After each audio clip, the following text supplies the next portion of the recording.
How about the 1956 Volkswagen Beetle? Black over oxblood. Mm-hmm. That's an interesting name for a color, and oxblood. Oxblood? Yeah. Dark red. Yeah, black over oxblood is a popular color for that. 2196 cc flat 4, a freeway flyer 4-speed manual. I have no idea what that means. You know what that means? No. You wrote it. I did not write it. Desirable year bug, 4-wheel disc brakes, and this is the kicker.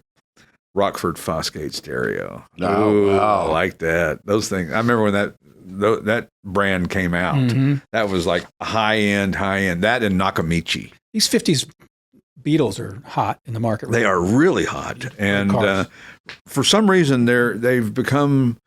I don't know what changed. I mean, Beetles have always been popular, but it just seems like in the past couple of months, it's changed. Maybe it's the new electric one that's coming out.